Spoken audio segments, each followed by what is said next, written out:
I was about 9 years old and I was in the playground in school, and I just remember scraping my knees like on the playground. Then I did it a couple more times, and I don't know if it was like for attention or why I really did it. And I was scraping like my knuckles and stuff along walls and that sort of thing.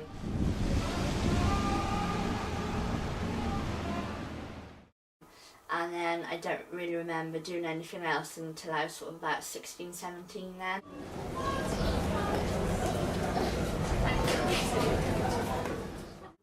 Only time I remember was like, you know, like the school compasses sort of thing when the math set. I just remember sort of using those on my arms and stuff and not going deep or anything. It was more like little sort of white marks rather than anything else.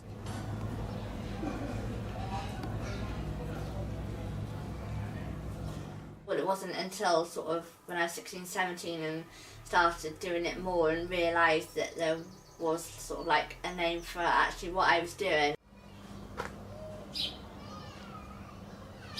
When I went to uni, that's when it sort of started getting really bad, and I was kind of drinking a bit as well to like get rid of the pain, and then like the self-harming got like really, really bad. I was doing it most days, and sometimes like my arms would be just like covered in scratches and cuts and whatever, and like my legs would be, and there was a time like in the summer where I couldn't wear shorts or whatever.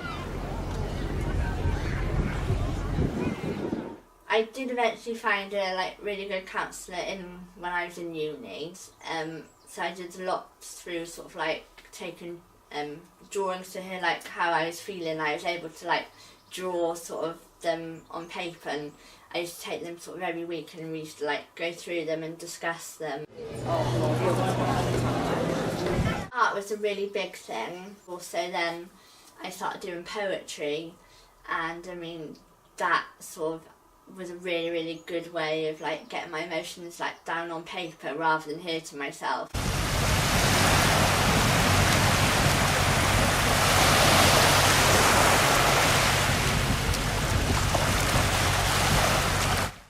But I did have a really bad experience with when I went to one of the mental health centres, and I went to see a couple of people, and one of the women there, when I went in, all she told me was, oh, just stop self-harming. She said it's a stupid thing and you don't need to do it, and that was it.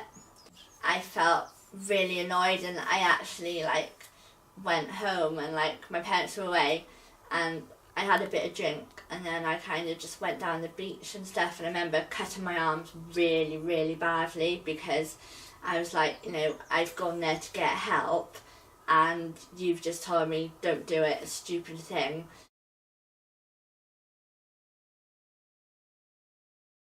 I've had a few gigs, like I performed at the Carmarthen's Queen Club with poetry and a couple of other well-known like musicians, and I've also did the Celtic Women's Fest up at the National Botanical Gardens with Cheryl Beer, and I opened that show, and I also was on the same like stage as Amy Wadge now. My ideal, like I'd love to do is like write loads and loads of great poetry and go and perform it at the Hay or my festival, because like I've got sort of like good friends and stuff like Horatio Clare and Owen Shears that have all performed there, and I'd love to sort of be in their shoes and do that, because that would be like really, really cool. It's on my bucket list. So yeah.